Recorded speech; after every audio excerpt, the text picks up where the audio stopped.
তুমি না গো ডেকে না ওই সোনার মদিনা, তুমি না গো ডেকে না ওই সোনার মদিনা, তুমি না গো ডেকে না ওই সোনার মদিনা। আছি অনেক দূরে তোমার দেখার তরে, আছি অনেক দূরে তোমার দেখার তরে, মনটা ব্যাকুল হয়। নবী তোমার নামের ছবি আঁকি মোর হৃদয় বাঁকে চায়। তুমি না গো ডেকে না ওই সোনার মদিনা, তুমি না গো ডেকে না ওই সোনার মদিনা। এত সুন্দর ছলে শুনবে ছেলে মনে দেখাও তো আশা, বাবা নবীর ভালোবাসা। ছেলে মনে দেখাও তো আশা, বাবা নবীর ভালোবাসা। ও গো নবী তুমি আমার আশা ভরসা, যদি থাকতো দুটি ডানা উড়ে যেতাম ওই মদিনা। চুমে নিতাম নবী তোমার রওজা খানা, যদি তোমায় পেতাম আমি ধন্য হতাম, যদি তোমায় পেতাম আমি ধন্য হতাম। তোমার কদমে ছোঁয়ায় নয়ন ভরে দেখিতাম আমি তোমার চেহারায়। তুমি না গো ডেকে না ওই সোনার মদিনা, তুমি না গো ডেকে না ওই সোনার মদিনা। শুধু শুনবে তোমার পরশ পেয়েছে যারা ওই সকল সাহাবারা, জান্নাতবাসী হয়ে যাবে গো তারা। ছিল হযরতে আবু বকর, ওমর, ওসমান, আলী, হায়দার, হাসান, হোসেন ছিল তোমার গলার হার। ছিল জীবন বিধান নবী তোমার দামান, ছিল জীবন বিধান নবী তোমার দামান। ছিল তাদের পরিচয়, তোমার হুকুম করেছে কামিল জীবনের বিনিময়। তুমি না গো ডেকে না ওই সোনার মদিনা, তুমি না গো ডেকে না ওই সোনার মদিনা। সর্বশেষ কথায় আমার শ্রদ্ধ কবি রহমতুল্লাহ সাহেব তার কলমের ভাষায় আরো কি লিখতে শুনবেন। আমি জমজমের ওই পানি বলে জানি গো আমি জানি, আমার নবী খোদার নূরে নূরানি। বলে আসাদের ওই পাথর আমি নবীর প্রেমে কাতর, কলমা পড়ে মদিনার বালিকা কোর। কবি রহমতুল্লাহ তাই হয়ে উতলা, কবি রহমতুল্লাহ তাই হয়ে উতলা। নবী তোমার ছোঁয়া চায়, হাসর মাঠে পার হতে চায় তোমার ওসিলায়। তুমি না গো ডেকে না ওই সোনার মদিনা, তুমি না গো ডেকে না ওই সোনার মদিনা, তুমি না গো ডেকে না ওই সোনার মদিনা। তো শুনলেন, এখন কবর সম্পর্কে একটি কালাম পরিবেশন করছি, আপনারা মন দিয়ে শুনবেন, আশা রাখছি ভালো লাগবে। গরম পানি এমন ভাবে গায়ে মোর দিও না, মরণের যন্ত্রণা দেহে মোর সহে না।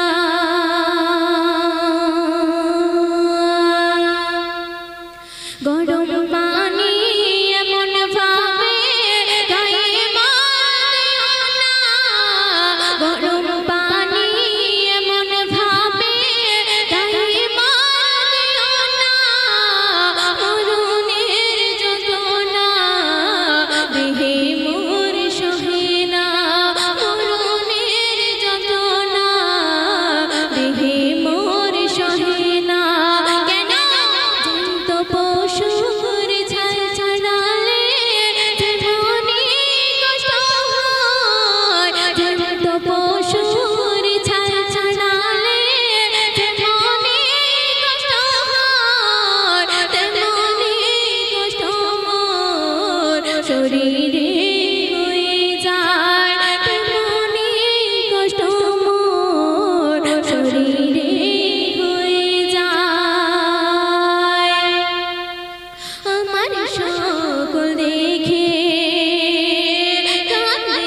সাবান গায়ে ঘষে সুরমালা গায়ে চোখে সাদা কাফন নিয়ে ওর শরীরে দেয় ঢেকে হায় করে কে উপায় আমি যে নিরুপায় পাগলের মতো সকলকে যায়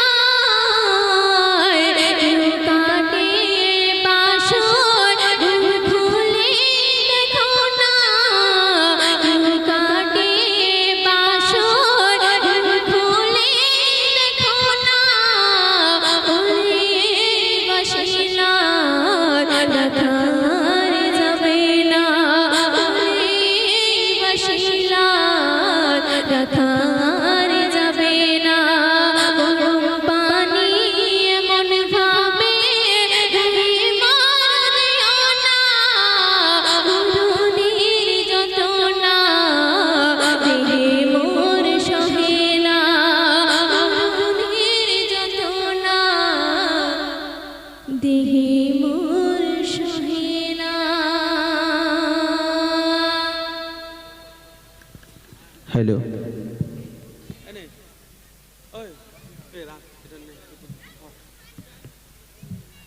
আচ্ছা বুড়িমা আমি গজল গাইব কি? না ওইটা পরে হবে ইনশাল্লাহ। এইটা গিয়ে যাব, তাহলে একটা গজল শুনিয়ে আর যাই। মাশাল্লাহ, এখানে অনেক বুড়িমা আছে, টাকা আসলে করে ইনেস মনে হয় এবছরে লাভবো মা ইনশাল্লাহ। যেহেতু মায়েরা তো এখানে সব কিছু বেশি। চলেন, আমার কমিটি গজল একটা ফরমাইশ করেছে কমিটি ভাই, যে গজলটা আম্মাজান ফাতেমা একটা কাপড় নিয়ে দুনিয়াদারি করেছিল। আর আমাদের এই মোড়াপিয়া গ্রামের মায়েদের যদি বছরে 100টা করে শাড়ি দেওয়া হয়, মা ফাতেমার মতন হতে পারবে না, প্রথমত কথা। আর দ্বিতীয় কথা, মা ফাতেমা কেমন করে জীবন যাপন করেছিল মা আমাদের শিখতে হবে। সব শেষ নবী মোহাম্মদ আমাদের রোজ কিয়ামতের দিনকে সাফায়াতে নিয়ে যাবে, হোক না সুবহানাল্লাহ।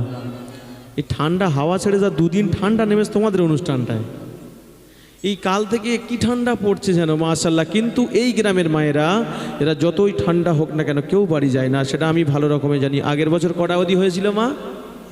অনেক রাত, 3টে, তুই জানিস?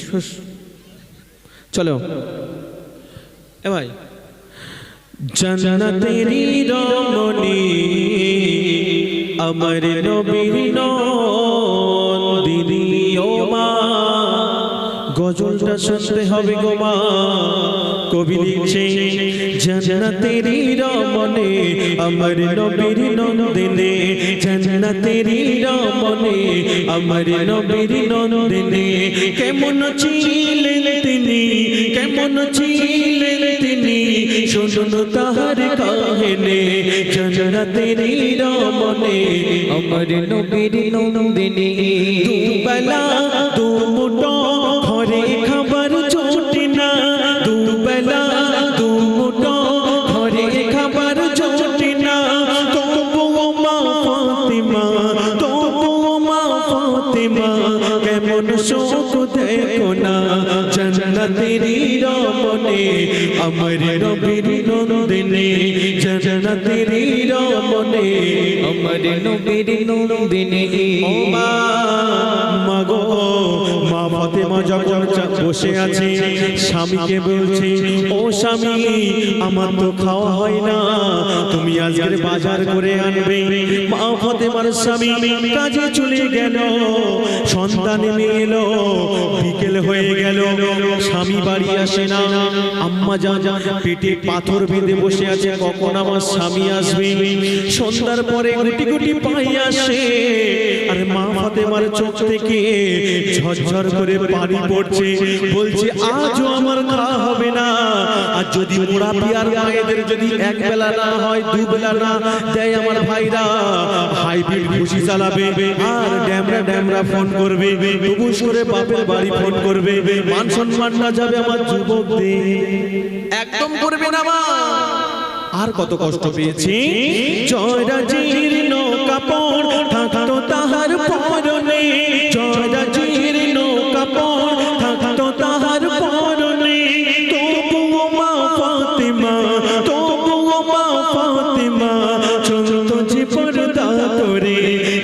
জান্নাতেরি রমণে আমার নবীর নন্দিনে জান্নাতেরি রমণে আমার নবীর নন্দিনে।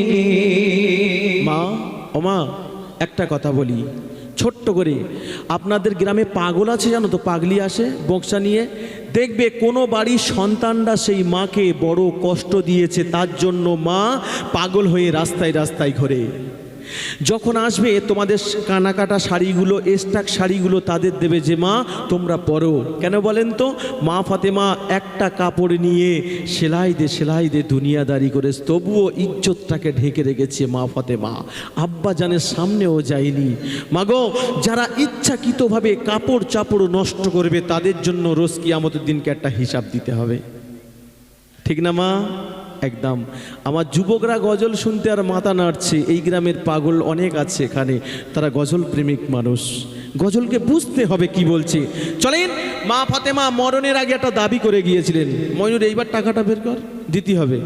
যে কি দাবি, স্বামীর কাছে কি দাবি করে গিয়েছিলেন মা ফাতেমা মরণের আগে? দেখি কে পারে। ওই এক যা মা বলেছে, এবার একটু যা আগের বছরের মতো একটু মেহনত কর, এই তো যা একটু অনুষ্ঠানটা একটু ছাগ। কি বলছে? ঘুরতেছে? হ্যাঁ, একটু এই আমার পেজটা ফলো করতে। আচ্ছা, এটা চলছে। মা ফাতেমা বন্ধ করে দাও। মরণের আগে বলেছিল রাতে যেন আমাকে দাফন করা হয়। মাশাআল্লাহ, আমার ফাতেমা কোথায় ছিল বলদিনি? ঘরে। আমার মার পয়সা টাকা দেখেছি, এমআর মিডিয়া, ও তো কমিটির কাছে চাইবে। এ ভাই 10 টাকা দে না, খুচরো থাকে তা এগোচ্ছি।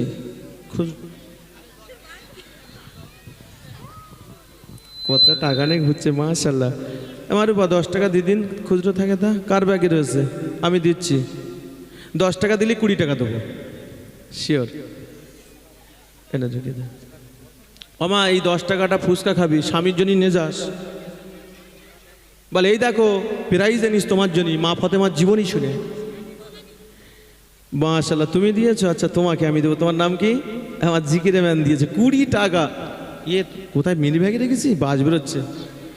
ওমা, ভাত 10 টাকা আর তুমি 10 টাকা। ওরে সর্বনাশ, এই গ্রামের মায়েদের মুখের হাসি দেখো, আল্লাহ। চলো একটু সুরের মাধ্যমে বলে দেয়, সাউন্ড দাও। বলে গিয়েছিল, ও সাজের স্বামী, ও প্রাণের স্বামী, তুমি গরিব ছিলে বলে, তুমি অসহায় ছিলে বলে তোমার কাছে কোনোদিন ভালো মন্দ খেতে চাই না, কোনোদিন নীল লাল শাড়ি পরতে চাই না। তুমি অসহায় বলে, তুমি গরিব বলে তোমার এত অভাব যাচ্ছে, আমি তোমাকে কোনোদিন কষ্ট দিই না। আমার পেটের কষ্ট পেটে চেপে রেখে দিয়ে, পরনের কষ্ট সব চেপে রেখে দিয়ে তোমার মুখের হাসিটা দেখেছি। তোমার কাছে একটা দাবি বলে যায়, আমি যখন দুনিয়ার বুক থেকে বিদায় নেব, আমার দাপনটা যেন রাতের আঁধারে হয়, কোনো পরপুরুষ না যেন দেখতে পাই। একবার হবে না সুবহানাল্লাহ, আর একটু হবে না সুবহানাল্লাহ। তবে এই গ্রামের মায়েরা, আচ্ছা এই অষ্টা কোন হুজুরির টান বলেন? খোকা মাওলানা না, তুমি বলতে পারবে? কেউ আছে যুবক ভাই, কোন মাওলানার টান? একদম সাউন্ড ভাই। হ্যাঁ, হলদিয়ায় ওই আলেমটার করেছে, আমার ওই অনুষ্ঠানে করেছে, বলছে দুটোরে একসাথে রেখেছি। চলেন। মৃত্যুকাল ফাতেমা দেখে বল স্বামীকে, মৃত্যুকাল ফাতেমা দেখে বল স্বামীকে, কাউকে না জানিয়ে দাফন করবে রাতের আঁধারে, জান্নাতের রমণে আমার নবীর নন্দিনে, জান্নাতের রমণে আমার নবীর নন্দিনে, জান্নাতের রমণে আমার নবীর নন্দিনী। একটা গজল শুনিয়ে দিয়েছি। আমার যে গজলগুলো হবে, গজলের মধ্যে কি